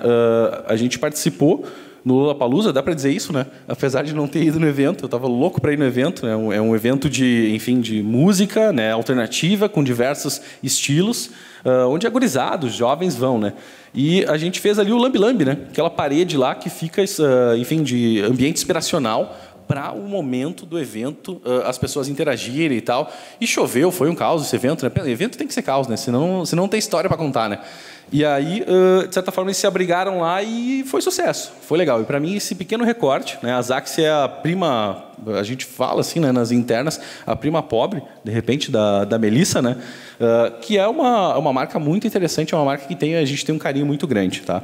Então ali tem até dá licença que a minha Zaxi chegou, né? A gente quer transformar também as marcas, dar uma moral para a pessoa que está comprando e trazendo o branding aí em todos os sentidos, né? E outro case que eu trago aqui também, que é um pouco de fora daqui, mas é da região, mas é para o Brasil ao mesmo tempo, é a Elegância, né? A gente trouxe, de certa forma, a representatividade das mulheres, né? Para a questão do sutiã. São pessoas reais, não são puramente modelos, né? E a gente é consumidor, né, de modelos de comportamento e, de certa forma, a gente quis trazer a vida real, as pessoas reais para as campanhas. Então, eu me realizei muito, né, pela equipe, pelo projeto que todo mundo desenvolveu com essa campanha dos sutiãs aí sob medida, né? Opa, aqui. Enfim, baseado então nessa galera da Box 90, a gente também pensou, poxa, tem os caras, né? A gente conhece os cases de pessoas que estão ganhando dinheiro produzindo conteúdo, né? E aí é outro setor, como é que é, intangível, né? Onde a gente cria conteúdos, né? Até quem quiser acessar depois fica o convite, né? Sejacriativo.com.br é um site para a gente democratizar a criatividade. E aí pensando muito enfim, profissionais, né? Pô, o designer, o arquiteto, né? A galera da publicidade, estudantes, profissionais, né, o mercado em si, a gente quer construir cada vez mais conteúdos onde as pessoas acessem. Então ali tem, tem ali a Monja Bebeu, né, a Monja embaixadora da Ambev, do litrão na mão. A gente começou a trazer pautas que foram relevantes para o Brasil todo, né? Porque é legal a gente morar onde a gente quiser hoje em dia, a gente tem essa liberdade, né, espacial de conseguir transformar os nossos projetos e conteúdos não só para a região, né? A gente pode ter orgulho de ser da região e alavancar novas oportunidades fora daqui também, né? Então, esse é um dos projetos. E, junto com esse projeto, veio outras coisas, né? A gente tem que aprender algumas coisas novas. Então, a gente começou a viver essa vida de algoritmos, novas habilidades. A gente conseguiu... Hoje em dia, a gente vê o mercado financeiro muito em cima disso também, né? Análise. Eu fiz reuniões hoje de tarde, onde a galera... eu quero saber qual é o teu CPA, teu CPM, né? Como é que é? O custo por clique, o custo por milhão, né? Então, é uma economia completamente paralela, talvez, para muitos, mas é a realidade de muitos também no Brasil, né? E eu fico feliz também que tem muitos produtores de conteúdo locais, inclusive meus ex-alunos, que eu tenho o maior orgulho, né? Eu olho assim, poxa, o cara já tem 1 milhão de inscritos, né? E sensacional isso. E ele faz o que ele gosta, ele faz o que ele ama, ele faz o que ele quer, né? Então, acho que a realização é mais completa ainda quando tem essa paixão, né? Então, a partir disso, né, poxa, a gente está vivendo um mundo de explosão de ideias, a gente está, enfim, um turbilhão de possibilidades que a gente não tinha, né? E a pandemia até, de certa forma, fez a gente refletir bastante sobre a vida, né? Para mim, acho que foi um dos principais fatores fazer a gente repensar as formas que a gente está vivendo, né? Então, surgiu aqui, né, outro convite para vocês conhecerem o canal do SeuCreditoDigital.com.br, né, um site que milhões de pessoas acessam no Brasil e tem conteúdos relacionados ao universo de bancos, fintechs, finanças, né? E fica o convite, então, para conhecer os guris, né? Não falem mal desses caras, que esses caras trabalham comigo, né? Eu tenho o maior orgulho, né? Pode falar mal, fica à vontade. Mas o legal de tudo é que a gente, de certa forma, começou com o site, a gente criou a marca, né? O Seu Crédito Digital ali, depois expandiu isso para uma outra oportunidade, né? E muito na base de conversar com dois caras que, enfim, fizeram universidade lá na URGS, gostavam de viver em casa e começaram a criar conteúdo e quando vê, pá, milhões de pessoas acessam esse conteúdo. Isso me remete também um pouco da frustração que eu tinha na universidade. Eu dava aula, cheguei a dar aula para 70 pessoas numa sala, sabe? E é difícil, né? Tem toda a dinâmica difícil e tal, mas olha que bacana a gente, em vez de falar com 70, falar com 700, né? Com 7 mil, né? Com até 7 milhões, né? A gente junta ali um pouco do tráfego que a gente faz pela internet e realmente atinge, né? E não só pessoas locais, né? A gente atinge o Brasil todo, né? A gente abre uma live de segunda a sexta-feira que a gente faz no YouTube, tem ali, por exemplo, galera do Nordeste, galera do São Paulo, Rio e Minas, Amazônia, né? o Caxiense, o Porto Alegrense, né? A gente tem uma diversidade incrível e a gente aprendeu muito com isso. A gente aprendeu muito os sotaques, a gente aprendeu muito as maneiras que as pessoas enxergam a relação delas com o dinheiro. Tá? Então, aqui, mais ou menos, só para apresentar a capa para vocês, né, é mais ou menos essa vibe aqui, o site. Né? O site tem notícias diárias, tá? Então, é uma forma de sucesso, né? Se quem quiser seguir essa questão de conteúdos aí, é só produzir conteúdo, literalmente, tá? É difícil, né? É fácil de falar, difícil de cumprir a meta, né? Mas, enfim, tem 20, 30 artigos por dia sendo produzidos, artigos para consumir, enfim, no trânsito, enfim, num período ali depois do almoço. A galera, enfim, acessa e a gente aprende junto com o Analytics lá, né? Com as estatísticas.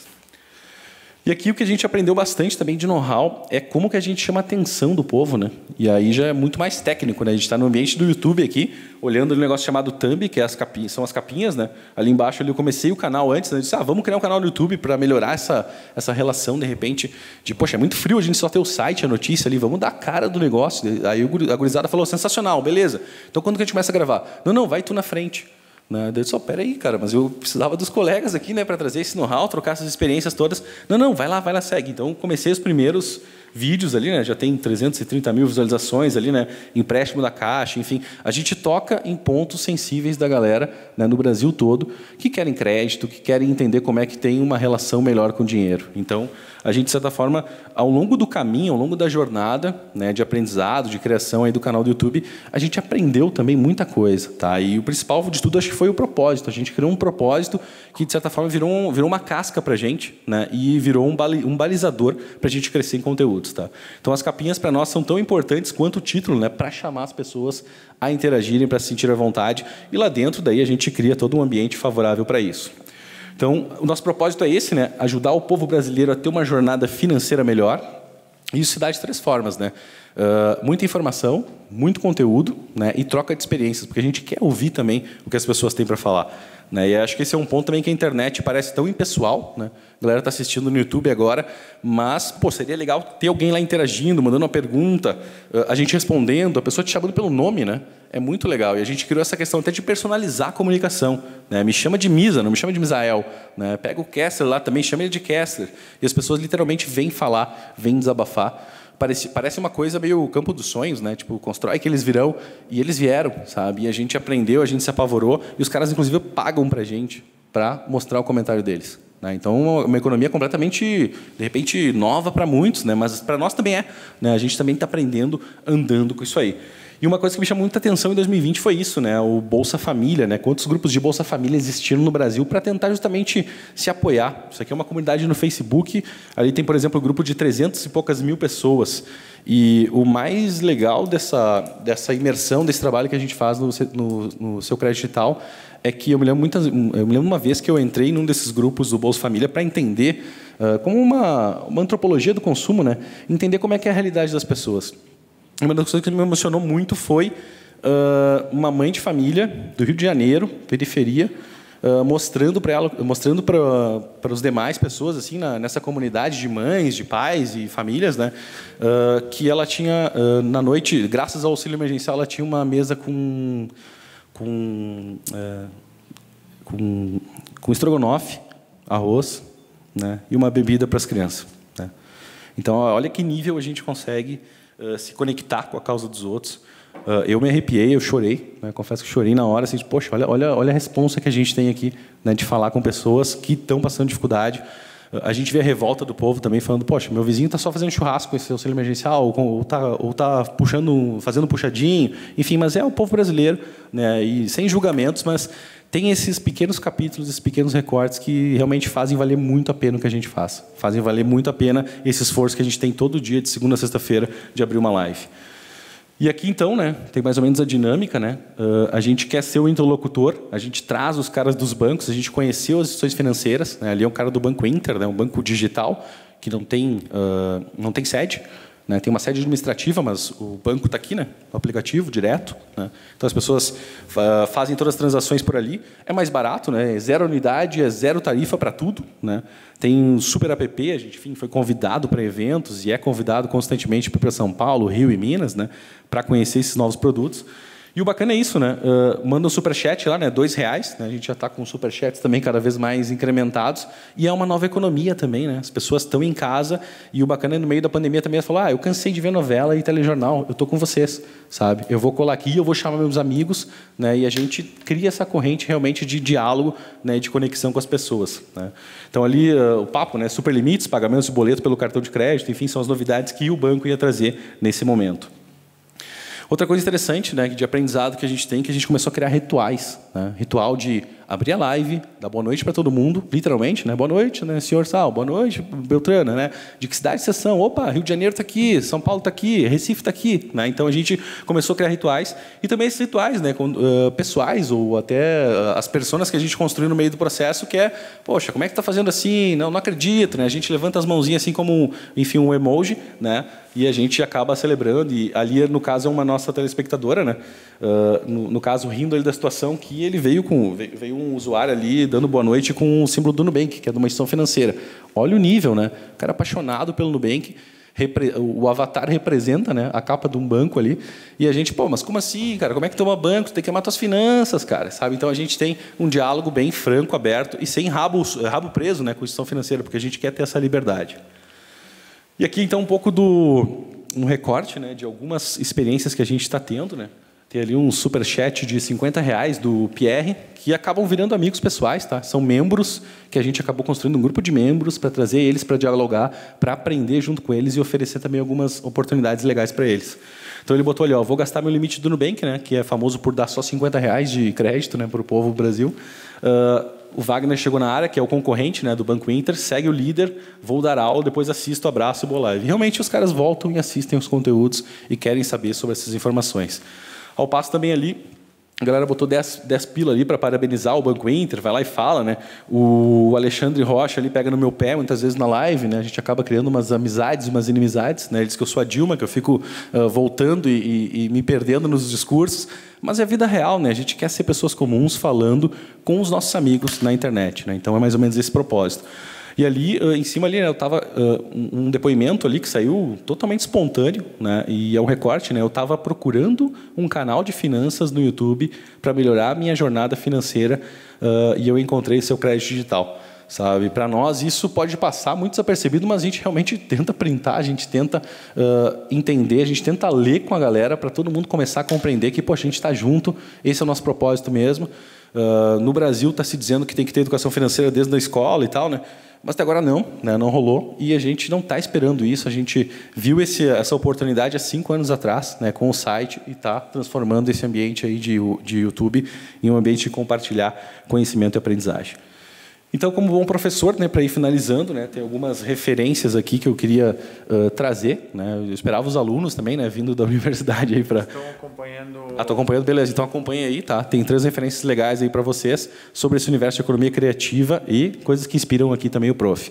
O primeiro deles é o Desobedeça, né, uma obra aí do Benvenuti, que é um cara aí de Vacaria, conheci na universidade, né, e a gente trocou algumas ideias aí. E é um cara que fala sobre muita inovação, traz ambientes inovativos no mundo, né, para a gente acabar, de repente, refletindo e tendo insights. Segundo é o Sir Ken Robson, né, que é um Sir, título de nobreza. Aí, né? Ele fala sobre escolas criativas, sobre criatividade, e é o cara que diz para nós que a gente pode ser criativo. Né? Só a gente tentar exercer, né, e exercitar essas nossas habilidades e talentos e desejos. O terceiro é um cara que eu conheci numa reunião de negócio, né, o cara lá que fundou o Melius, né, que é uma carteira digital e um clube de vantagens aí.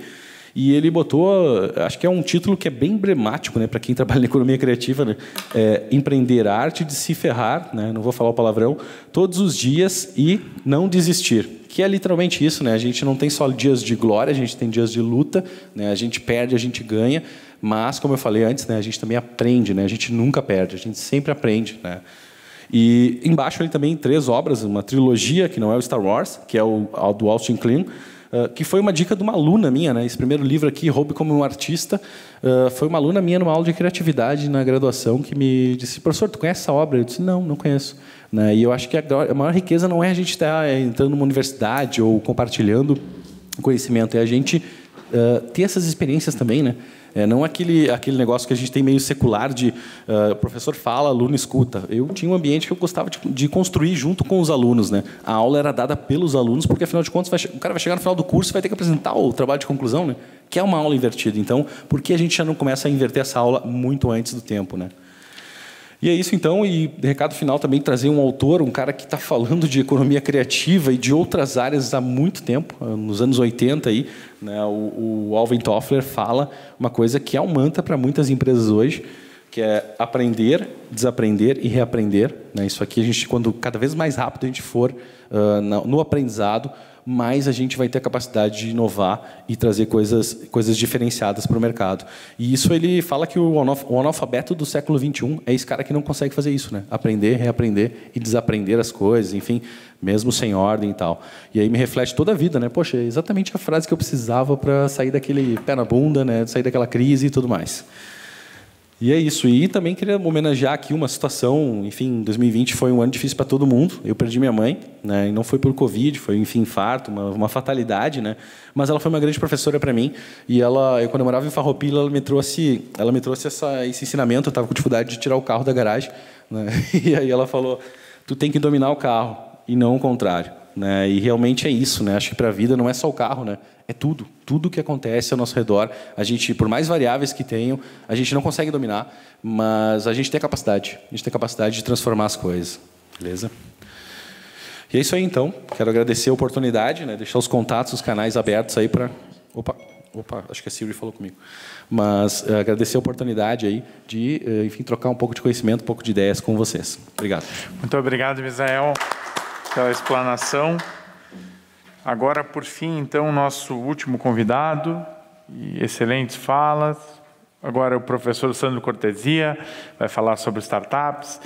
Uma breve apresentação. Sandro é fundador e CEO da Ventuir Aceleradora, atua há mais de 15 anos no apoio de centenas de projetos de criação e aceleração de startups, além de sua conexão com empresas tradicionais. Bacharel em informática com mestrado em administração, atuou como consultor de inovação e internacionalização junto a diversas empresas e organizações como a Softex, Sebrae, Ampi, IEL, entre outras. É professor de empreendedorismo e inovação na Unicinos, onde coordena o pós-MBA em Gestão de Inovação. A palavra está com você, professor. Muito obrigado mais uma vez aí pela oportunidade, né, de estar discutindo um tema tão importante, tão relevante. Me sinto realmente honrado de estar aqui com vocês. Quero parabenizar o vereador, o professor Juliano, aí pela iniciativa, né, de tratar esse tema, né, trazer um tema tão relevante para a economia. E imagino aqui para a região, né, Farroupilha, Bento, toda a região da Serra Gaúcha, que é conhecida como uma região hiperempreendedora. E aqui a gente está tendo oportunidade, né, eu estou assim, muito satisfeito de ter uma aula. Né, nós todos estamos tendo uma aula fantástica. Né, eu tendo o desafio aqui de fechar talvez essa nossa discussão. Quero mais tentar fazer aí uma consolidação de algumas coisas que a gente viu e conectar com o tema que eu vou tratar aqui um pouquinho mais, que é a questão dos novos negócios inovadores, as tais das startups, que agora virou um tema aí bastante atual, né? Eu sou fundador da primeira aceleradora de startups aqui do sul do Brasil, na verdade. Quando a gente começou em 2013, só tinha aceleradora de startup de São Paulo para cima. E a gente viu esse movimento acontecendo e disse, nós não podemos ficar de fora dessa nova realidade que estava acontecendo. E me mobilizei para buscar um grupo de investidores. A gente começou em Porto Alegre, então, a Venture, a aceleradora, em janeiro de 2013.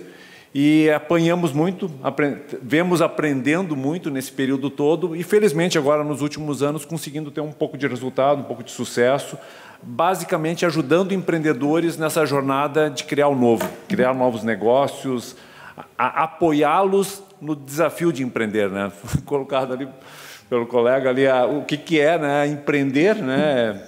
Se ferrar todo dia, né? Mas se faz isso com muita vontade, né? Eu não conheço um empreendedor que não gosta do que faz, né? No final da história, o empreendedor está sempre continuando, desafiando, errando, aprendendo e seguindo. E eu acho que essa é a realidade que nós vivenciamos. E eu sempre olhei para a Serra Gaúcha com muita admiração pela capacidade empreendedora que vocês têm aqui, né?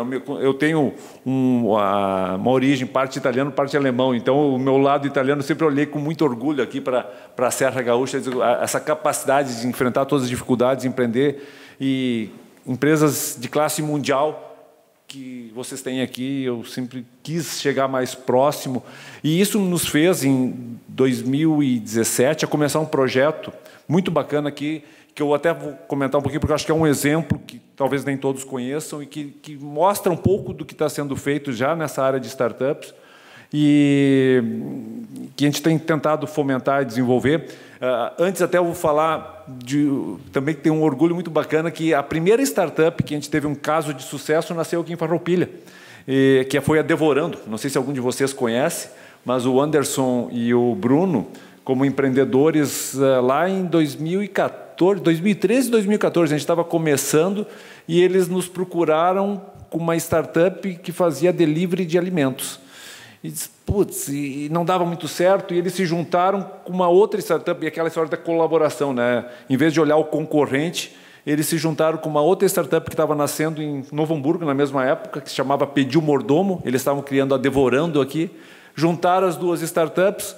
O Anderson e o Bruno eram colaboradores aqui de duas empresas tradicionais, aqui da Serra, da Soprano e da Grandene, e eles saíram, começaram a sua startup, estavam quase quebrando porque não conseguiam fazer o negócio acontecer, porque eles não eram técnicos, eles eram bons empreendedores, uma vontade de fazer, mas eles não tinham tecnologia. E aí eles juntaram com outros dois empreendedores, que no final da história ficou só um deles, no negócio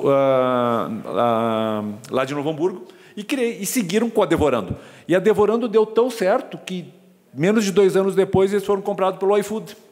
Então, hoje vocês não conhecem a Devorando, provavelmente, porque ela foi incorporada, quando o iFood entrou no Estado, queria entrar no Estado, era mais barato comprar a Devorando do que criar toda aquela base de clientes que eles já tinham, né? Então, é um caso super bacana, que talvez muitos de vocês aqui não conheçam, que nasceu aqui em Farroupilha, de empreendedores locais, que hoje eles estão instalados lá no Tecnocinos com uma segunda startup que se chama Saipos, que é um segundo caso de sucesso, uma nova startup que eles identificaram outro problema, né, que é, enquanto eles empreendiam com a Devorando, eles viam a dificuldade do dono do restaurante de enfrentar, de gerenciar aqueles pedidos online.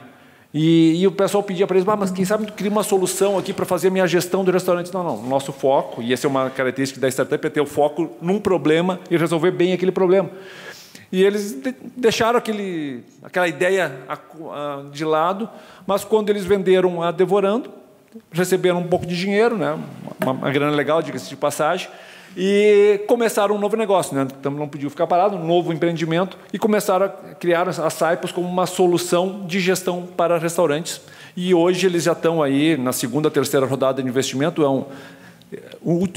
nós fizemos o exit deles também, o nosso negócio como acelerador, a gente investe no negócio, tem uma participação societária e ganha dinheiro de fato quando a gente faz o nosso exit, a nossa saída, né? Então, nós tivemos o nosso primeiro e o nosso segundo exit foram com a galera da Edevorando, né? O Anderson, Bruno e companhia, e eles seguem, né? Nesse caso desse novo negócio, eles devem ter mais de 2.000 restaurantes que eles atendem. São destaque no Brasil. A Camila Farani, né, que é conhecida aí no Shark Tank, é uma das investidoras deles, né? Então, eles estão indo muito bem, né, mais uma vez. Então, eu pego esse caso, porque eu acho que é um caso exemplar de como essa capacidade empreendedora que se tem aqui na Serra, especialmente Farroupilha, Caxias, Bento, enfim, outras cidades que a gente acompanha, e a gente vem tentando, então, apoiar esses empreendedores, gerar e difundir esses casos de sucesso. Então, mais recentemente, em 2019, a gente começou um grupo de investidores em parceria com a UX e com o Hélice, o Instituto Hélice de Caxias, que imagino que alguns de vocês conheçam, capitaneado aí pela Randon, Marco Polo, Soprano, Florence, e hoje talvez mais de 15 empresas aí que apoiam o Instituto de Inovação Aberta, que é uma outra grande iniciativa que está sendo desenvolvida aqui, é enxergar não como concorrentes, mas como colaboradores e criar um novo. E nós, com o apoio deles, criamos então o Grupo de Investidores Hélice, onde a gente reúne aí hoje mais de 50 investidores. Já investimos em 11 startups, algumas aqui da região, outras de vários lugares do país, que são startups que estão se desenvolvendo, crescendo e gerando uma nova mentalidade. Eu acho que esse é o ponto e é o tema que eu trouxe para a nossa discussão, é como investir em novos negócios e investir em startups podem ajudar a criar o desenvolvimento local através de uma mudança de modelo mental. Porque hoje está sendo muito bacana, eu acho que esse trabalho todo, né, pegando o exemplo da dona Marcela, que, o trabalho do Caminhos de Pedra, exemplo aí da arquitetura, negócio na área digital. O Diego foi meu colega de mestrado, foi um grande prazer reencontrar aqui e trazendo os temas aí do que está sendo feito pela academia, gerando conhecimento para novos empreendedores. Então, todo esse conjunto de coisas conectando aí com os novos negócios inovadores aí, baseados em tecnologia, com alta escalabilidade e numa região muito empreendedora, mas que no geral, ela vinha sendo pouco inovadora, né? Se fazia muito mais do mesmo, capacidade empreendedora fantástica, mas com pouca tolerância ao risco, né? Com uma dizendo, eu só vou no certo. E eu acho que esse é um ponto que ainda nos últimos anos começou a melhorar, né? As empresas, talvez até pelas dificuldades, viram que se não inovassem iam morrer, né? E algumas empresas, infelizmente, ficaram pelo meio do caminho porque não se deram conta disso a tempo. Mas hoje, empresas como a Randon e outras estão liderando um processo de inovação aberta, onde colaborar na inovação é uma oportunidade de fazer mais rápido, com maior dinamismo. Exemplos como vocês estão fazendo, né, inovando no turismo, de certa forma, né, colaborando para fazer uma dinâmica bacana. Então, esses temas todos se relacionam. A gente está falando aqui da economia criativa, as startups se enquadram na economia criativa, né, mais focadas em negócios escaláveis de alto potencial de crescimento, alto poder de transformação e que pressupõem essa colaboração, né? Na verdade, o nosso trabalho com o Grupo de Investidores Hélice é um pouco de dinheiro e muito de smart money, né? Que é um termo usado aí quando a gente traz no mundo do venture capital, trazer o apoio financeiro, mas também o apoio de conexão, de aprendizado, de troca, de colaboração para esses negócios crescerem, se desenvolverem mais rapidamente. A gente está conseguindo aí ter um bom sucesso, diria eu, com as iniciativas que a gente está fazendo. A gente já tem aí, como eu disse, 11 startups investidas, um portfólio de valuation crescente, ou seja, os negócios de sucesso, o empreendedor que tem sucesso vende a sua startup, empreende de novo, começa a investir em novos negócios, então esse ciclo se retroalimenta. E esse é então a provocação que eu trago para a gente fomentar cada vez mais, né, e somado às iniciativas empreendedoras que foram aqui apresentadas, estimular, né, aos demais empreendedores, investidores, a olhar um pouco mais para esse mundo e dos novos negócios inovadores e apoiá-los no desenvolvimento. Então, nós, como Venture, como aceleradora, trabalhamos em conjunto aí com algumas universidades, com institutos de inovação, como é o caso do Hélice, e nos colocamos à disposição para colaborar ainda mais nessa jornada, né? Então, um pouquinho desse meu recado, estou à disposição aí para também, se tivermos um tempinho, para um bate-papo final. Muito obrigado aí pelo convite mais uma vez. Quero mais uma vez frisar e agradecer a presença do professor Diego, professora Annelise, dona Maristela, seu Marchioro, Misa, o professor Sandro, todos que estão aqui nos acompanharam. Quero saudar a Suzy da Sintrafar, também tem uma ligação muito forte na área da economia criativa, trabalha junto com o grupo das artesãs do nosso município. E só para fim de registrar, para depois nós darmos o andamento final, algumas das manifestações online que recebemos. O Hector Alves, que faz parte do grupo Integra Farroupilha, manda parabéns pela aprovação. A cidade de Farroupilha dá um passo importante com oportunidades através da nova economia. Maricelce Pradella manda um boa noite e também comenta a respeito que ela ama a cultura, fazendo esses investimentos. A Cléry Regina Zatti, maravilhosa história dos caminhos de pedra.